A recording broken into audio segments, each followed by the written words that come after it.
Sebelum saya mulakan cerita, tolong saya untuk subscribe channel ni dan aktifkan notification supaya tidak terlepas dengan video yang seterusnya. Pada tahun 1879, di sebuah tempat bernama Jementah di negeri Johor, tercetuslah sebuah tragedi berdarah yang kemudian dikenali sebagai Perang Jementah. Inilah perang saudara pertama dalam sejarah Johor moden.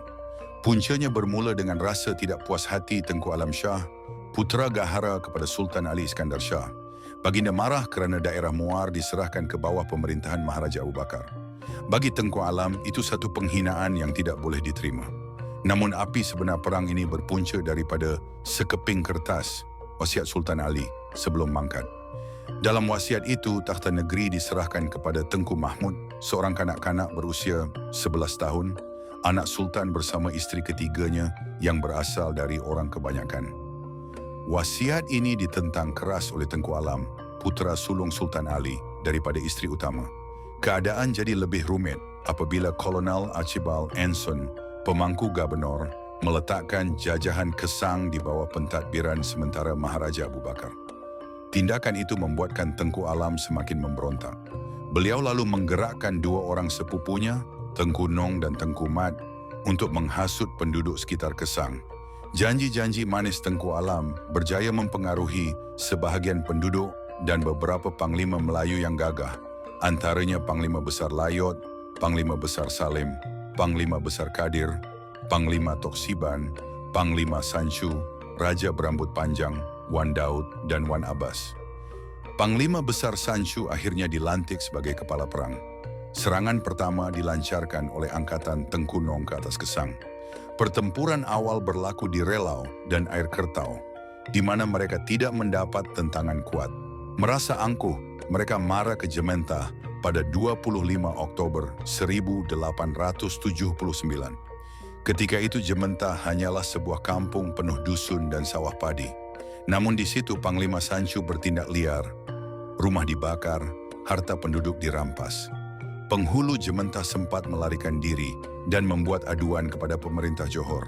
Dengan kemenangan awal itu, Tengku Nong mengisytiharkan dirinya sebagai Raja Muda, manakala Wan Daud sebagai Temenggong Paduka Tuan. Maharaja Abu Bakar tidak berdiam diri. Sebuah angkatan perang diketuai oleh Ungku Ahmad, sepupu baginda, dihantar ke Jementah.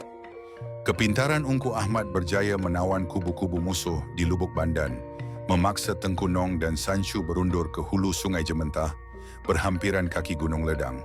Disitulah mereka mendirikan kubu kuat di Kampung Lela. Beberapa minggu kemudian, Johor menghantar seorang tokoh penting, Datuk Muhammad Saleh bin Daeng Perang, lebih dikenali sebagai Datuk Bentara Luar.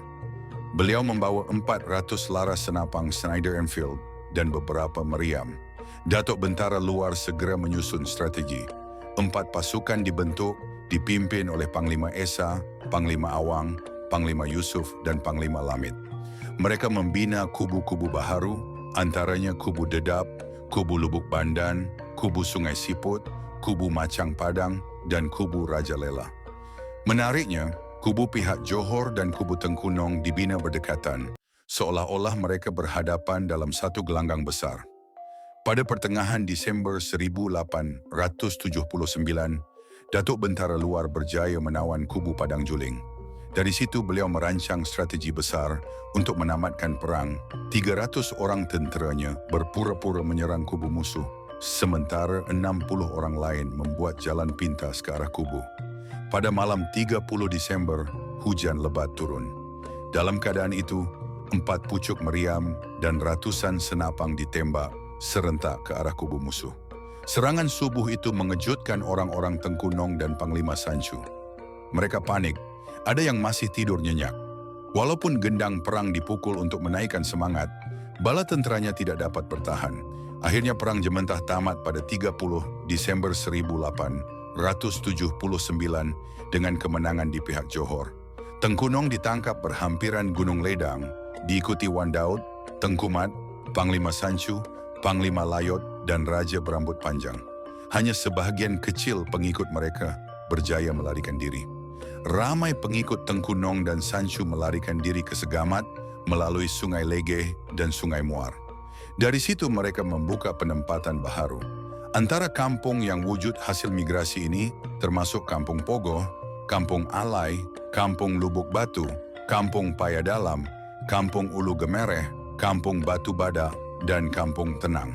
Hingga hari ini, kesan Perang Jementah masih dapat dilihat. Di Kampung Payadalam misalnya, ada kubur-kubur lama yang dipercayai milik pengikut Panglima Sancu. Perang ini meninggalkan beberapa catatan penting. Ia adalah perang saudara pertama di Johor. Ia memperlihatkan kecekapan strategi perang Datuk Bentara Luar. Tamatnya perang membuka jalan kepada pembukaan Bandar Muar, Bandar Maharani. Daerah Kesang akhirnya kekal sebagai jajahan Johor mulai tahun 1880 hingga kini. Inilah kisah Perang Jementah.